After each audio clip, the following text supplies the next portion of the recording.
quelqu'un? Let's go. Une voiture au final, c'est un peu comme une pièce de la maison.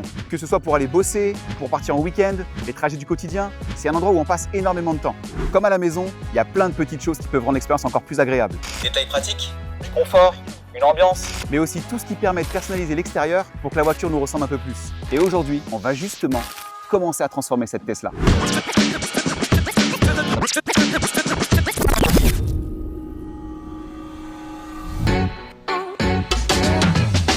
On va voir ensemble les premières améliorations intérieures que j'ai choisies. Des accessoires utiles, quelques touches esthétiques et surtout des changements qui vont rendre cette voiture encore plus agréable à utiliser tous les jours. Bref, on commence enfin la personnalisation de ce modèle Y. Avant toute amélioration, que ce soit à l'intérieur ou à l'extérieur, un bon lavage s'impose. Après tout, ça fait déjà 3 semaines que je roule avec et autant dire qu'elle a déjà accumulé son lot de poussière et de traces. Voilà, nettoyage obligatoire.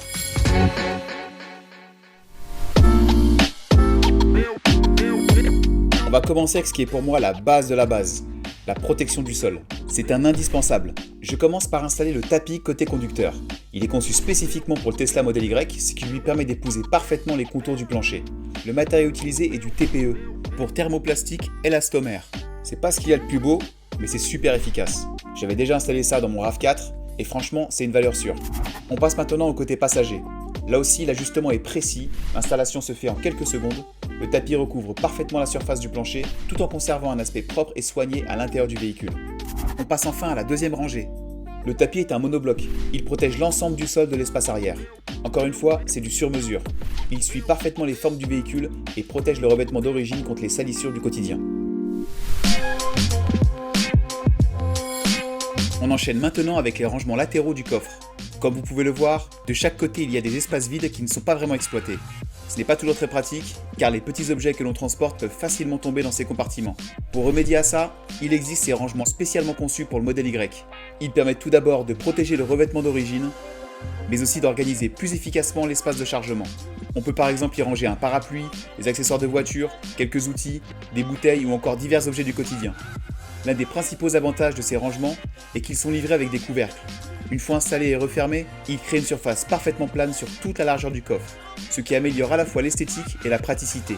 Une fois en place, le résultat est vraiment propre, discret et particulièrement satisfaisant. Je poursuis avec la protection du frunk et du sous-coffre. Ces deux espaces sont vraiment pratiques au quotidien. Ils permettent de transporter toutes sortes d'objets sans encombrer le coffre et sont donc régulièrement sollicités.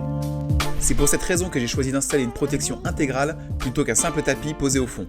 Cela me permet de préserver l'ensemble du revêtement d'origine contre les salissures, les frottements et les chocs. Pour ces protections, on n'est pas sur du TPE, mais sur un revêtement en simili-cuir.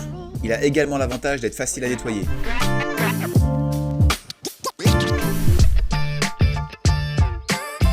Je passe maintenant à la protection du seuil de coffre.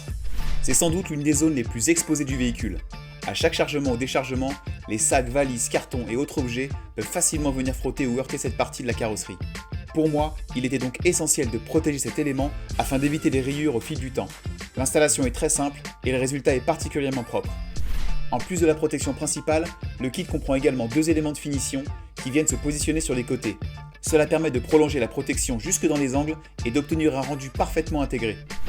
Une fois en place, cette protection est discrète, mais surtout, elle apporte une tranquillité d'esprit. Je poursuis avec les protections des seuils de porte avant et arrière. J'ai choisi des modèles en fibre de carbone avec l'inscription Model Y apparente.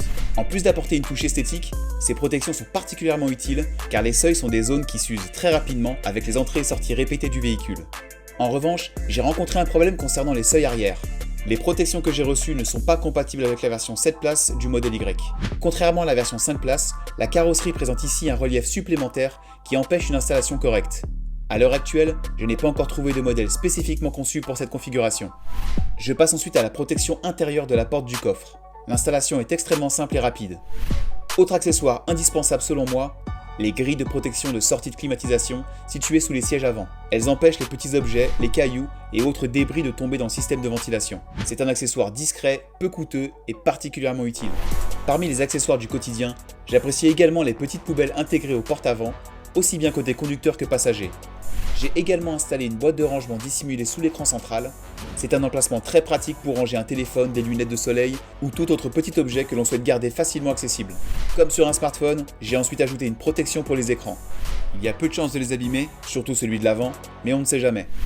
Pour apporter une touche plus sportive à l'habitacle, j'ai remplacé les pédales d'origine par des caches en aluminium pour l'accélérateur et le frein. Pour ce modèle Y, j'ai choisi un thème noir et blanc avec quelques touches de rouge pour apporter du contraste et renforcer le côté sportif de l'habitacle. J'ai donc ajouté un élément décoratif rouge en fibre de carbone sur le volant. J'ai également installé des couvre-ceintures rouges ainsi qu'un cache pour la platine de fixation pour les gages de serrure des portières. A ce jour, il me manque encore quelques éléments pour finaliser l'équipement de l'intérieur. Je recherche notamment un tapis de protection pour le coffre et l'arrière des sièges de la 3e rangée, ainsi qu'un tapis de sol adapté à celle-ci. Pour l'instant, ces accessoires semblent impossibles à trouver pour le modèle Y 7 places vendu en Europe. Amis accessoiristes, si vous m'entendez, c'était donc la première étape pour le restylage de l'intérieur. Je vous donne rendez-vous dans une prochaine vidéo pour la partie extérieure. Et si vous avez envie ou êtes sur le point d'acheter une Tesla, n'hésitez pas à mettre un commentaire ou à m'envoyer un message privé et je vous enverrai moyen de parrainage. C'est quand même 1000 km offerts ou 500 € de réduction sur votre voiture.